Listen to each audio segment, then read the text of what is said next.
শুভ সকাল। আজ আমরা শিখব কি করে মোবাইল দিয়ে যে কোনো ভিডিওর ব্যাকগ্রাউন্ডটাকে কিভাবে চেঞ্জ করা। কিন্তু তার আগে please like, share and subscriber করে নেবেন আমার চ্যানেলটাকে। বেল আইকনটাকে ক্লিক করবেন নতুন ভিডিও পাওয়ার জন্য।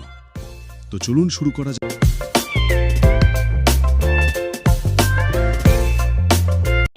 যে কোনো ভিডিও ব্যাকগ্রাউন্ড চেঞ্জ করার জন্য মোবাইলে দুটি অ্যাপ্লিকেশন দরকার লাগবে।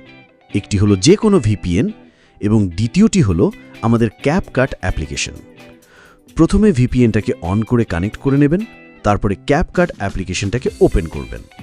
এরপর নিজের প্রজেক্ট বা ভিডিওটি নিয়ে নেবেন, তারপরে আবার ওয়ার্ল্ডেতে গিয়ে ওই ভিডিওটাকে ক্লিক করে আবার আপনি আপনার স্ক্রিনে নিয়ে নেবেন।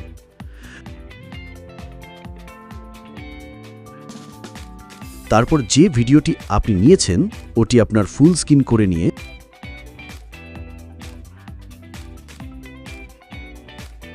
তারপর যে দ্বিতীয়বার যে ওয়ার্ল্ডেতে ভিডিওটি নিয়েছেন সেই ভিডিওটিকে ক্লিক করবেন এবং মোবাইলের স্ক্রিনের ডান দিকে টুলবক্স স্ক্রল করবেন এবং দেখবেন যেখানে লেখা আছে রিমুভ ব্যাকগ্রাউন্ড, ওই অপশনটিতে ক্লিক করবেন। 30 সেকেন্ড মতো টাইম নেবে ব্যাকগ্রাউন্ডটিকে রিমুভ করতে। তারপর ব্যাকগ্রাউন্ডটি যদি রিমুভ হয়ে যায় তারপরে মোবাইলটাকে আবার স্ক্রল করে ফিল্টার অপশনে যাবেন এবং দেখবেন যে বিভিন্ন রকমের ফিল্টার দেয়া আছে। আপনার ইচ্ছা মতো যে কোনো একটি ফিল্টার আপনি বেছে নেবেন।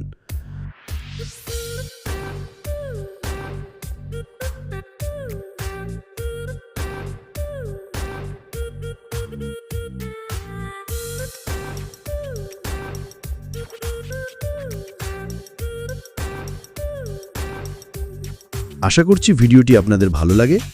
কোনো রকমের এডিট শেখার জন্য আমার চ্যানেলটিকে সাবস্ক্রাইব করে রাখবেন, ক্লিক করবেন আর ভিডিওটি ভালো লাগলে লাইক করুন।